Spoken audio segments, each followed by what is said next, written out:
Alright guys, so today we're going to take a quick look at my Inspiron 17-inch notebook. It's the 1779 model, and it has a 17.3-inch display.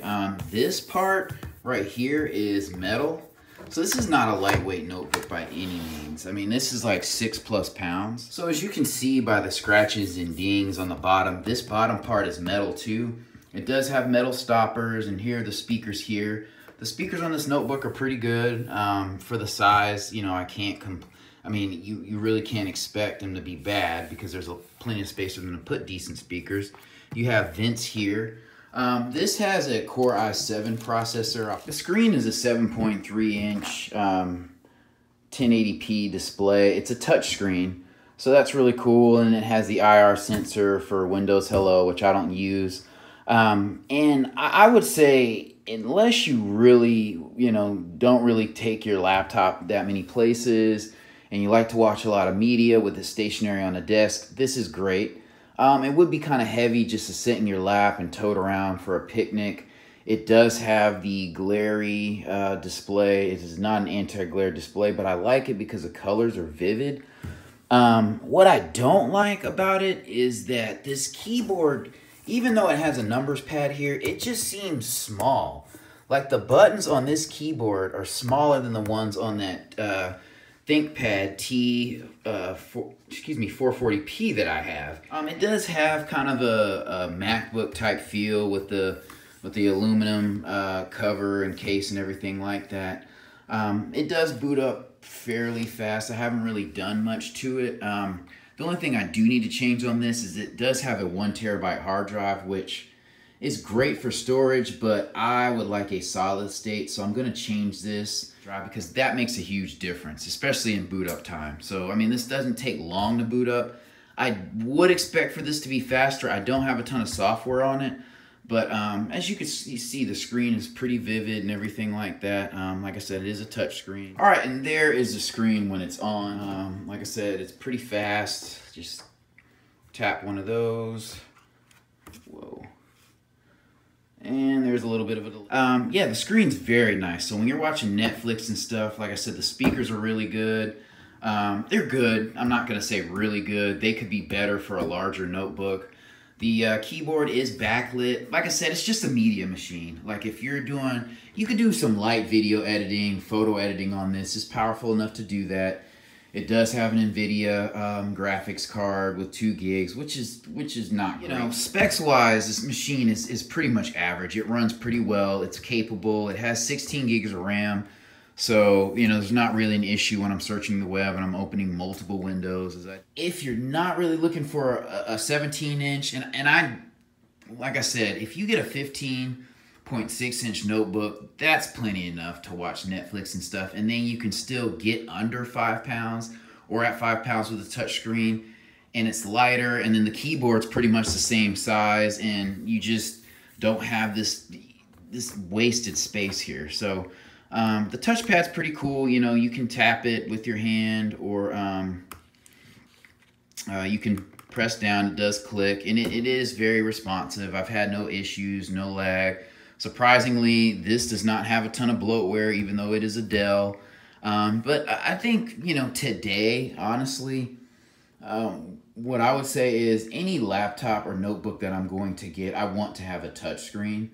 Just because, unlike back in the day, they were kind of clunky and cumbersome. Now they're lighter in weight if you don't get this oversized one.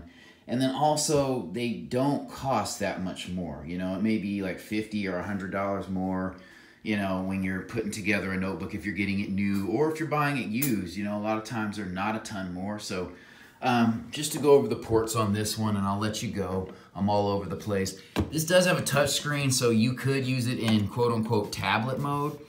But yeah, this is a volume rocker. This is a power button, your SD card. This is a USB 2 port, 2.0. Anyway, you got a USB 3.0 port, an HDMI port, and then you got your power jack and your USB-C. I don't know why this doesn't have just 2 or even 3 USB 3.0 ports. I mean, there's just no excuse for that. There's nothing on the back, you know, it's just the Dell thing, but it doesn't have enough USB ports. I don't connect a lot, but I imagine if I was actually using this to edit videos or to just as a desktop replacement at home, I would want it to have, you know, multiple ports so I can connect, you know, an external hard drive, I can have a flash drive, that kind of thing. Anyway, the hinges are pretty sturdy.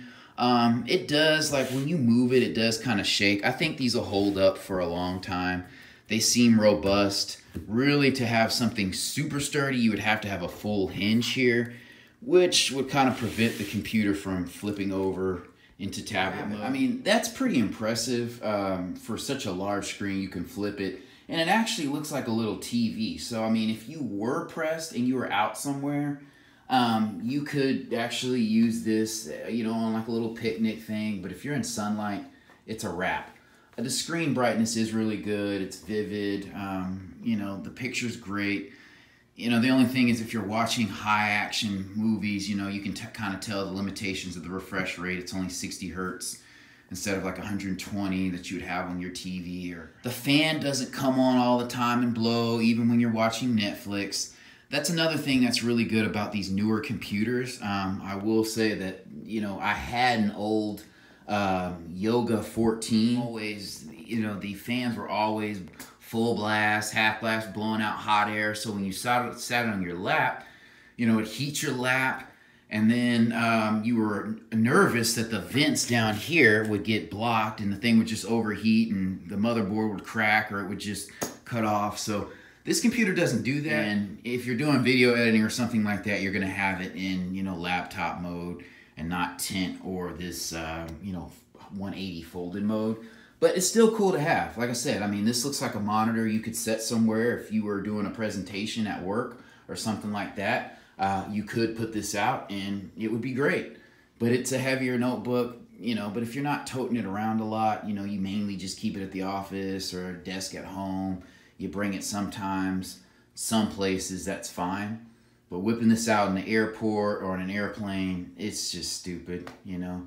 Get an iPhone, you know, 11 Max or, you know, a Note and call it a day. But anyway, I hope this was informative. I know it's not that detailed. One other thing I will say is that the computer doesn't get that hot on the bottom either. So, you know, it's pretty good in that way. Like I said, this is just a dual core processor.